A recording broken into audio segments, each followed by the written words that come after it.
Livro Vivendo pela Fé, capítulo 9. Salvação do tempo presente. Deus habita na eternidade, portanto, todo o tempo está no presente para Ele, e todas as suas promessas e bênçãos para você estão no tempo presente. Isso faz de Deus um socorro bem presente na angústia, pois você só pode viver no presente.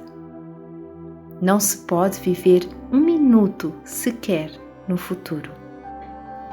Esperamos coisas no futuro e temos esperança nas coisas que virão, mas o presente é tudo o que podemos ter. E quando alcançamos aquilo que esperamos, elas se tornam uma realidade do tempo presente.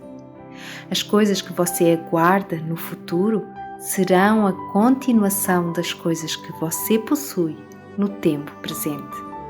Todas as coisas estão em Cristo e sua promessa é: e eis que eu estou convosco todos os dias até à consumação dos séculos. Mateus 28:20. O apóstolo Paulo agradeceu a Deus porque Ele nos abençoou com todas as bênçãos espirituais nos lugares celestiais em Cristo. Efésios 1:3. As promessas de Deus para o futuro devem ser realidades presentes para você, se você no tempo presente receber algum benefício delas. Porque todas quantas promessas há de Deus são nele sim, e por ele o amém, para a glória de Deus por nós. 2 Coríntios 1:20. É por meio dessas grandes e preciosas promessas que você é feito participante da natureza divina. 2 Pedro 1:4. As glórias do mundo vindouro serão apenas a revelação daquilo que você tem agora, da presença pessoal do Senhor Jesus Cristo em você. A única esperança da glória é Cristo em você. Jesus Cristo é o mesmo ontem e hoje e eternamente. Hebreus 13:8. A palavra de Deus é viva e permanece para sempre. 1 de Pedro 1:23. Você não tem que lidar com uma palavra morta, que foi falada há tanto tempo que não há mais força nela, mas com uma palavra que tem a mesma vida, como se tivesse acabado de ser pronunciada. Com efeito, você só será beneficiado por ela quando recebê-la, como sendo pronunciada diretamente a você.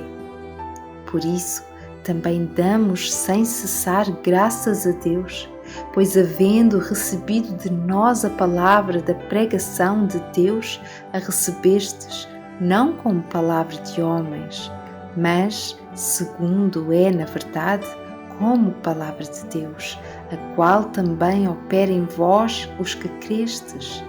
1 Tessalonicenses 2:13. Toda a Escritura é divinamente inspirada e proveitosa para ensinar, para redarguir, para corrigir, para instruir em justiça. 2 Timóteo 3:16. Tudo está no presente. Por essa razão, você nunca poderá descartar as Escrituras. Não há um único texto na Bíblia que tenha se tornado obsoleto. Não há nenhum texto que seja inútil ao cristão de idade mais avançada, de modo que não mais precise dele. Não há nenhum que possa ser deixado de lado. O texto que te leva ao Salvador é o mesmo que será sempre necessário para te manter junto a Ele. E embora a sua mente tenha se expandido e sua visão espiritual tenha sido grandemente fortalecida, a palavra ainda terá significado, porque cada palavra de Deus é de extensão infinita. Assim, à medida que a sua mente se expande, a palavra passa a ter mais significado para você do que tinha no início. O universo parece muito maior para o astrónomo do que para alguém que nunca olhou através de um telescópio. Você contempla as estrelas com os olhos e elas parecem muito distantes. Em seguida, você olha para elas através de um poderoso telescópio e, embora possa ver muito mais longe com ele, a distância até às estrelas parece ser muito maior do que com sua visão limitada. Assim, quanto mais você se familiariza com a Palavra de Deus, maior ela se torna. As promessas de Deus, que pareciam excessivamente grandes quando apareceram a você pela primeira vez, tornam-se muito maiores quanto mais você as considera e as aplica. A Palavra de Deus é como uma luz que ilumina em lugar escuro, até que o dia amanheça e a estrela da alva apareça em vossos corações. 2 de Pedro 1,19. É a revelação de Cristo que é a luz do mundo, portanto é uma lâmpada. Salmo 119, 105, Provérbios 6, 23. Sabemos da história de um jovem marinheiro que ficou responsável pelo leme, com instruções de manter a proa do navio na direção de uma determinada estrela que lhe foi indicada e que, em poucas horas, chamou o capitão para informá-lo que ele queria outra estrela pela qual se guiar, uma vez que já havia navegado com a primeira que lhe fora indicada. Qual foi o problema? Ele deu meia volta com o navio e estava navegando para longe da estrela. O mesmo acontece com aqueles que afirmam já não mais precisar de certas partes da Bíblia. O problema é que eles viraram as costas para ela. O que é o Evangelho? É o poder de Deus para a salvação de todo aquele que crê. Romanos 1,16. É o poder presente aplicado à sua salvação quando você tem fé presente. Do que o poder de Deus te salva?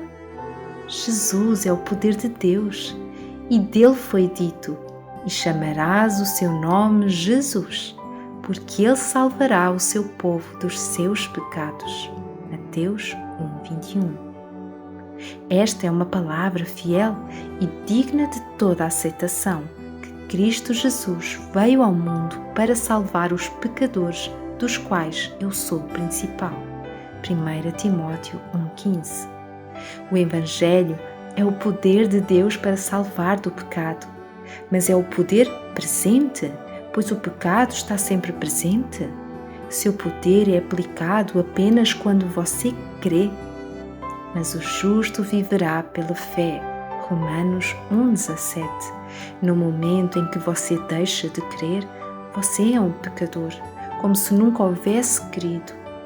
A fé de ontem não servirá para hoje, tanto quanto a respiração de ontem não o manterá vivo hoje. A mensagem do Senhor para você imediatamente antes de sua vinda é: como dizes, rico sou e estou enriquecido e de nada tenho falta, e não sabes que és um desgraçado e miserável e pobre e cego e nu. Apocalipse 3,17. Você acha que este texto não se aplica a você? Ele se aplica sim. A bênção virá quando você reconhecer a verdade da acusação do Senhor. Então o Senhor virá para suprir todas as suas necessidades. É quando você diz: Senhor, tem misericórdia de mim, pecador, que você vai para a sua casa justificado. E é somente quando você continua a fazer essa oração que você é justificado, porque qualquer que a si mesmo se exalta será humilhado, e qualquer que a si mesmo se humilha será exaltado. Lucas 18:14. O apóstolo diz: esta é uma palavra fiel e digna de toda a aceitação, que Cristo Jesus veio ao mundo para salvar os pecadores, dos quais eu sou o principal. 1 Timóteo 1,15. Observe que ele não diz de quem eu era o principal, mas dos quais eu sou o principal. E foi quando ele reconheceu ser o maior dos pecadores, o principal deles, que a misericórdia e longanimidade de Deus foram demonstradas na vida do apóstolo. Alguns se perguntam se um cristão deveria mesmo cantar as linhas do bendito hino de Wesley.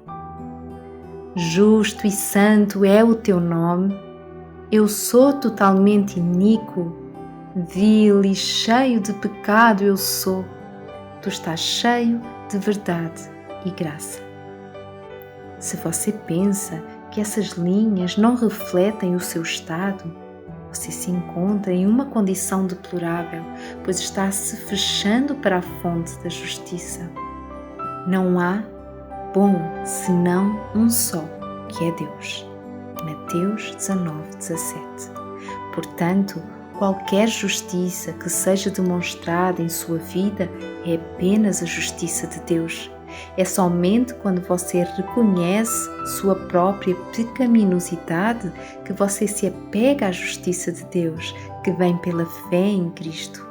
É somente pela obediência de um que você é feito justo. Romanos 5:19. E esse um é Cristo.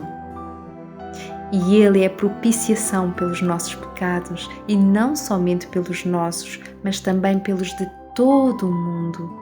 1 João 2:2.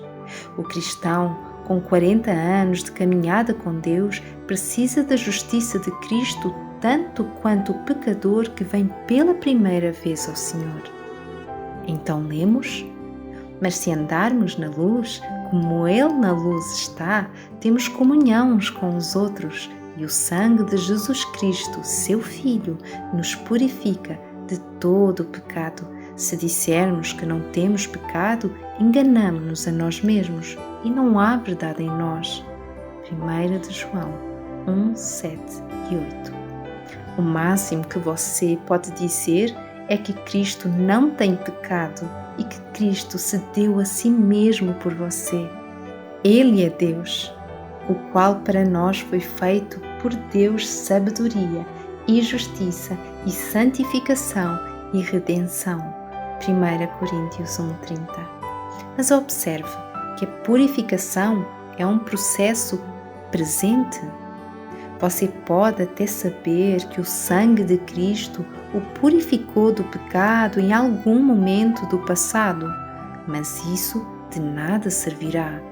A vida de Cristo é sempre necessária a fim de que a purificação ocorra de modo constante. Você é salvo pela sua vida. Romanos 5:10. Pois Cristo é a nossa vida.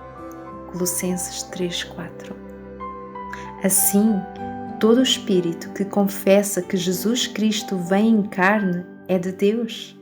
E todo espírito que não confessa que Jesus Cristo veio em carne não é de Deus.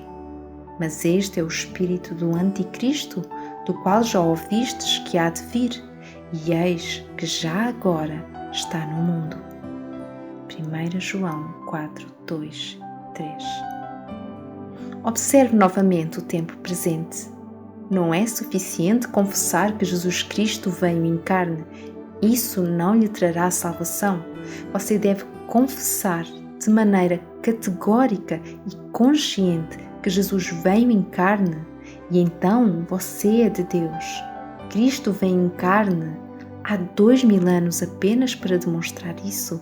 Ele fez isso uma vez e é capaz de fazer novamente. Se você negar a possibilidade de sua vinda em sua carne agora, então você nega a possibilidade de ele ter vindo em carne. Portanto, sua parte é confessar com humildade de espírito que você é um pecador, que não tem nada de bom. Se não fizer isso, a verdade não está em você. Mas se o fizer, então Cristo, que veio ao mundo com o propósito expresso de salvar pecadores, virá e fará morada em você, e assim a verdade certamente estará com você. Então a perfeição se manifestará em meio da imperfeição. Você terá plenitude em meio à fraqueza, pois somos perfeitos nele. Colossenses 2:10.